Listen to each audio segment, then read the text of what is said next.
Avant, on mettait des défibrillateurs qu'il y a des gens qui ont fait une mort subite et qui ont survécu à leur mort subite. Et comme ils ont survécu, on les a sauvés. Donc maintenant, on dit, bon, maintenant, on va leur mettre un défibrillateur. Et en 2002, les Américains ils font une étude qui s'appelle MADIT2, qui est publiée dans le New England. On prend des patients qui ont fait un infarctus, qui ont juste un cœur un peu fatigué, qui est ce qu'on appelle la fraction d'éjection inférieure à 30%, et ils les tirent au sort. Un groupe, ils leur mettent un défibrillateur, un groupe, ils ne leur mettent pas. Et puis, en meilleur critère de jugement du monde, ils comptent les morts. Eh bien, il y a moins de morts avec le défibrillateur que pas de défibrillateur. Donc, depuis 2002, depuis 2006, les recommandations internationales, françaises, européennes, disent qu'un patient qui a fait un infarctus, qui a une fraction d'éjection basse, à moins 30%, il a un risque de trouble du rythme, environ qu'on estime entre 5 et 7% par an, donc le risque de mourir. Et ben on leur met des défibrillateurs en prévention primaire, c'est-à-dire qu'ils n'ont encore rien fait, on leur met un défibrillateur pour leur sauver la vie. Alors les gens, leur peu fait peur, ils vont dire, mais docteur, est-ce que ça va m'empêcher de mourir? Je dis, ça va vous empêcher de mourir bêtement, c'est-à-dire de faire un emballement et de mourir. Et puis vous serez trop jeune, mais vous avez probablement beaucoup de choses à vivre. Par contre, ça ne vous empêchera pas de mourir parce que c'est votre heure. C'est-à-dire le jour où le cœur va s'arrêter, parce que vous avez un cancer du poumon, parce que vous avez le cœur qui est fatigué, ben ça n'empêchera pas de s'arrêter.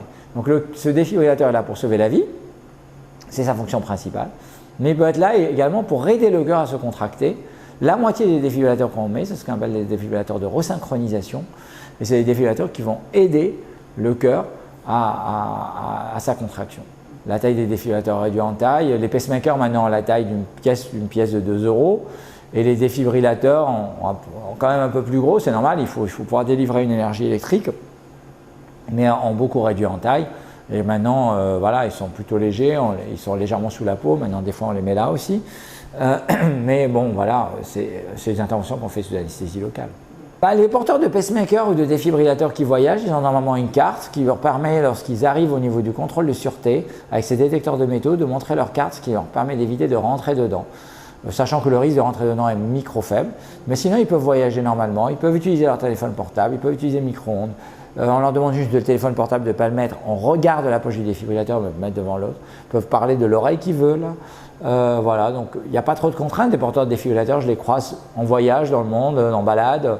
Voilà, donc ils peuvent voyager, ils peuvent maintenant avoir des IRM, avant on ne pouvait pas avoir d'IRM, maintenant on peut avoir des IRM, il faut quand même les mettre en mode IRM, c'est-à-dire qu'on ne voit pas l'IRM comme ça, il faut qu'ils viennent en contrôle avant, qu'on pourra programmer un mode IRM, on va aller à l'IRM.